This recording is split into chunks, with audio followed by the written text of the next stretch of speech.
Naging laboy na mga kalapatids, itong kalapati natin kahapon na nawawala. Ito na siya oh.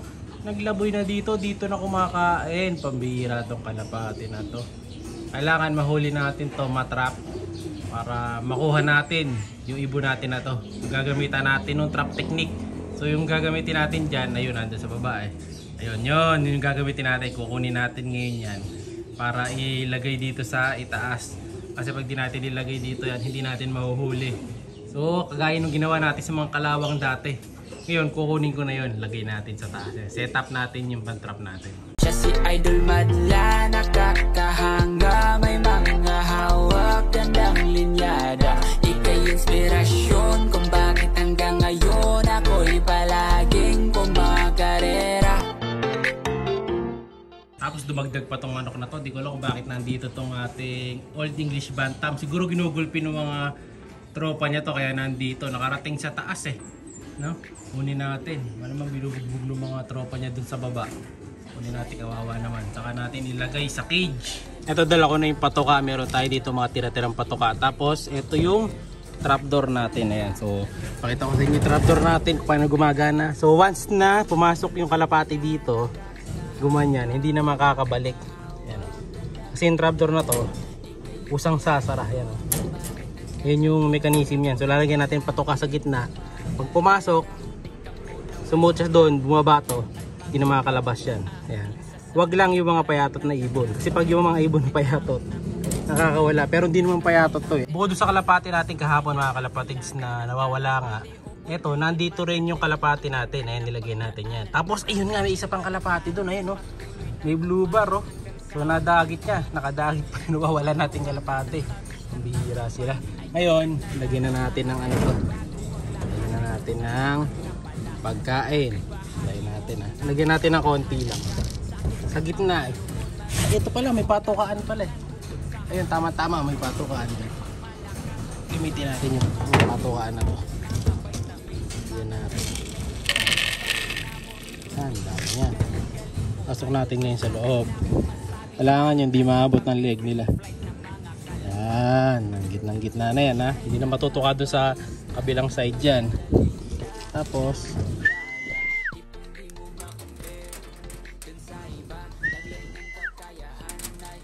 ayan natin ang ilang piraso dito sa sahig. Yan, ngayon alis na tayo dito, balikan natin. Pambira, wala sila dito sa trap natin no. Nandito sila sa baba, nagsama pa dito yung dalawa. Tinapa, ayan no. Bidagi tayong bago. Ay, mukhang yung kahapon lang to mga kalapatids, ayan no. Kulay green na sing-sing. So mukhang hindi galing karere na dagit natin kahapon. Mukhang sa kapitbahay na naman to. Kanino kaya ibon to? So kasama na to sa mahuhuli natin kung nagkataon. Kasi nabubuwisit lang ng mga kalapati natin, pero yun sumama pa dito. Kung kanino man to, sana mag-chat ka para mapadala ko sa itong ibon mo. Ayan. Papadeliver natin pero sagot nyo na yung shipping fee. Ano, hintayin na lang natin sila pumunta dito sa trap natin. Naghihintay na yung trap, ayan eh. Punta rin yan dito mamaya, medyo na matatagalan lang siguro. Ayan. Kasi gutom na sigurado to eh. Lagyan na rin pala natin ng tubig. Magandang balita mga kalapatids. Ito, nandito na, may tumutuka-tuka na dito. Ayan o.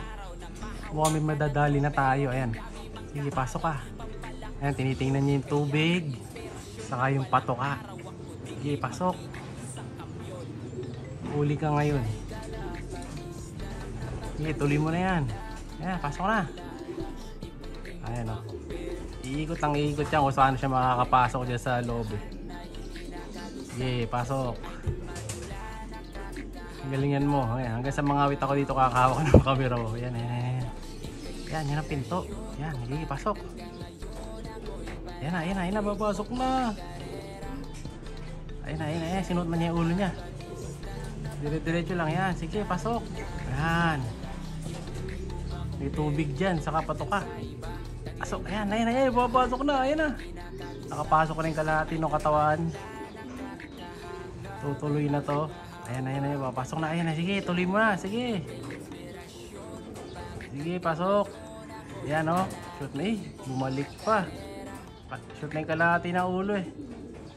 Sige, tuloy mo na. Ayan na mga kalapatids, bumabalik. Ayan. Huwag na nga, alis. Sige, pasok. Sige, sige, sige. Ayan na, papasok na to. Kunti pa. Ay, tumuloy. Yan, yan, yan, yan, yan. Sige. Pasok pa. Sige pa. Tingnan natin kung tatagumpay yung ano natin ha. Yung trap. Sige, pasok. Haba. Malaki nga paling kalapati na to kahapon. Diba? Nung binlag ko malaking ibon. So kailangan niya pumasok ng sagad. Ayun, bumabalik oh. Hindi pa kaya. So feeling niya yata hinuhuli na siya eh. Kaya umaatras eh. Ayan, dalawa na mga kalapatids. Dalawa ng huli natin ngayon. Sige, pasok lang kayo dyan. Yung isa, medyo matalino tong isa. Ayaw tumuloy eh. Pero may isan din natin yan. Pag pumasok sa butas yan, huli yan. Ayan, dalawa. Ay naku po, nagtampo pa. Malis. Balik kayo, ayan. Sige, sige. Ayan, ayan. Pag pumasok yung isa, pag didire-diretso na to eh. Sige, suot mo na yung ulo dyan. Itong mas bata mo kung mas mauro to. Ayun. Uy, sige, pasok. Ayaw pang tumuloy. Kailangan talaga ito may isang mag-model sa loob. Ayan o.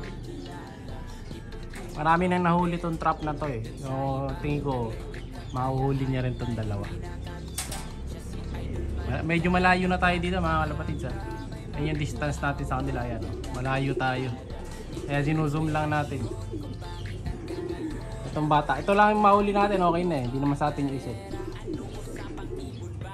Pero yan oh. Makapasok na pareho.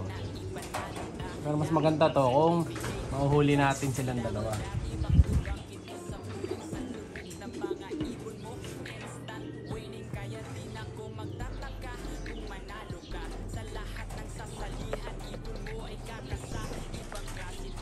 Yan oh.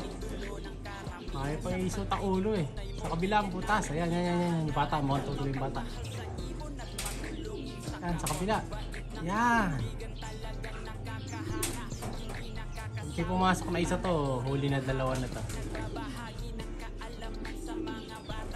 Mahuhusay yung isa yung dagit. Ayaw tumuloy.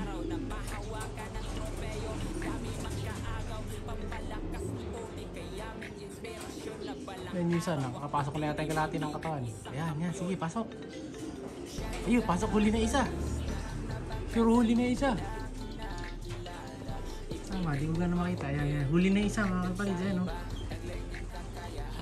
Tumutuka na, hintayin na natin itong isa. Uy, lipat ka na sa kabila. Oh, ayun na isa, pasok na yung katawan, mga kapatid. So, ayan, ayan, yan, yan, yan. Yan, huli na isa. Ayan, hindi na makakalabas yan. Siya'y kalapatistang napakadaling na kinakilala.